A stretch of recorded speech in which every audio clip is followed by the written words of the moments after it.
Olá, sou a doutora Daniela Tanikawa, cirurgiã no Hospital Menino Jesus, parceira e membro do Conselho Médico da Smile Train. Este é o primeiro vídeo da série Pergunte ao Especialista Smile Train. E aqui, todas as suas perguntas poderão ser respondidas por profissionais dos centros parceiros de todo o Brasil. Vamos ver quais foram as dúvidas de hoje? Olá, eu sou Rosana Macedo, nutricionista do CETAC, Centro de Tratamento de Anomalias Crâniofaciais do Rio de Janeiro. Eu estou aqui para responder a pergunta de uma mãe sobre a alimentação do seu filho.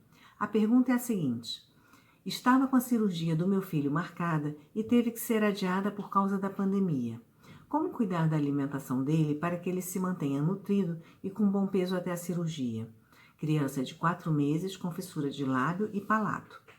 Bem, como não tenho mais informações sobre como está a alimentação dessa criança hoje, e também não sei como vem sendo o seu crescimento e seu ganho de peso para poder avaliar o seu estado nutricional, darei algumas informações básicas sobre a alimentação para essa idade.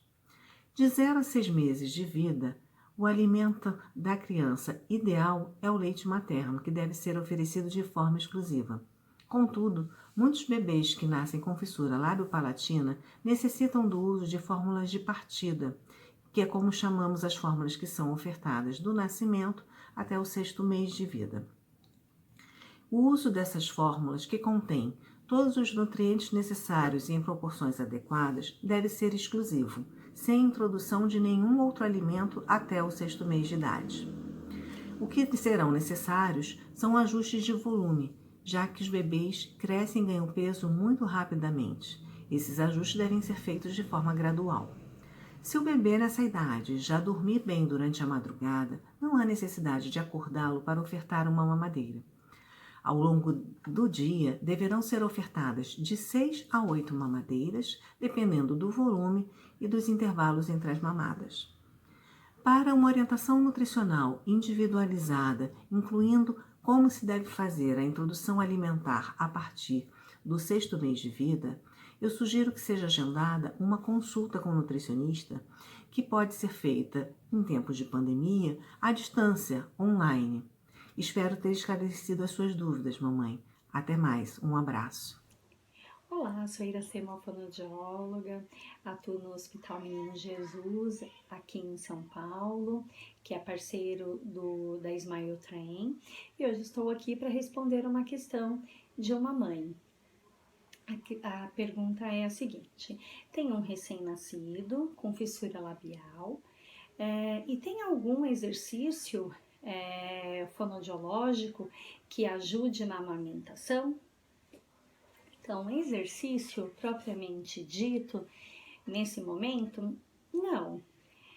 O que pode ser feito é mudar, pensando que é uma fissura labial, né? Então, esse bebê não tem nenhum problema, teoricamente, para mamar no seio, de ter esse aleitamento exclusivo. Então, o que pode ser feito é, de repente, mudar essa postura de amamentação. Né? Então, ao invés da gente colocar esse no padrão mais clássico, né, do jeito que a gente acaba colocando no colo para dar de mamar, a gente colocar nessa postura invertida, né, com os pezinhos ao contrário, ou a postura de cavalinho, que ele fica montado, né, na nossa perna. Isso pode facilitar aí nessa amamentação. De qualquer forma, é imprescindível a avaliação do fonoaudiólogo nessa área, para que o fonoaudiólogo possa avaliar essa estrutura intraoral, ou seja, a língua, o frênulo desta língua, de que forma que o bebê está mamando, se está corretamente. Então, um profissional que é apto a avaliar e modificar essas condutas é o fonoaudiólogo, né? Para ver se realmente essa amamentação se está sendo eficaz.